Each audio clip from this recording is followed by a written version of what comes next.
Hi, my name is Andrew McKenna, and this is the slide for student and teacher gifts for Module 11. This covered our Chapter 10 in our school finance book.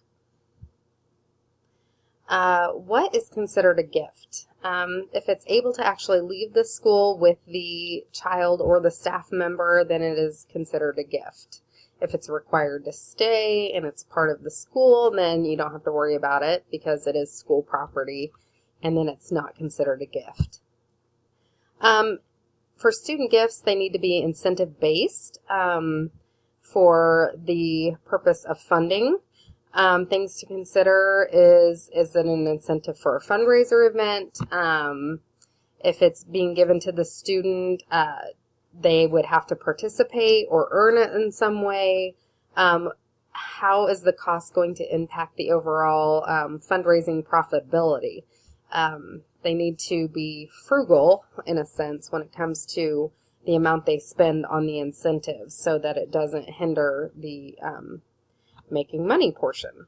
If it's an incentive for like an award for either sports, or if it's academic based or whatever award that's being given out, is it age appropriate, and does it favor one group over another? So if you're celebrating, say, birthdays for the school, is only Mrs. Jones' class getting the incentive for, or the birthday gift?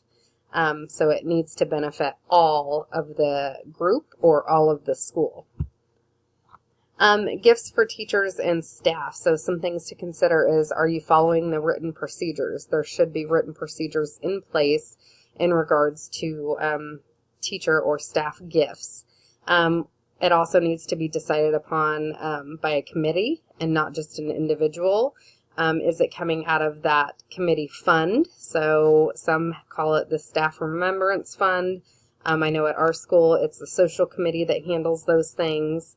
Or is it coming out of a fund that maybe the teachers have raised, such as like the soda machine? Is that something the teachers put in place to raise money?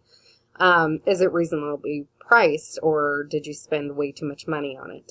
You have to think of outside perception as well. Would the public say that that's just a waste of money, even if it did come from the teacher-raised funds? You still need to think about outside perspective and perceptions. Did it follow the social committee's written procedures as well? They should also have their own written procedures. Or is the PTA providing the funds for the gifts, or say it's a staff appreciation thing? Who's funding this and why? So there are sometimes special collections for illness or catastrophe. We just had one actually that happened. A house fire occurred and a para lost her home, and I know that in our case PTO helped kind of serve that whole fundraising event. So they asked for gift cards or different things. The district accounting department can help determine the best way to handle that. If it is handled by the school, if the person is receiving any type of cash or equivalent of cash, it has to be reported to the payroll office because it is a taxable wage. So that's why it's best to check to see if PTO could handle that event. Sometimes schools do it if they have children with cancer or other illnesses, or staff members with other illnesses. They will do fundraiser events for those people to kind of financially help them out. So it's usually best to see if kind of more of an outside source could help coordinate that. Not to say the school can't help, but it's better if they're handling the overall coordination of it.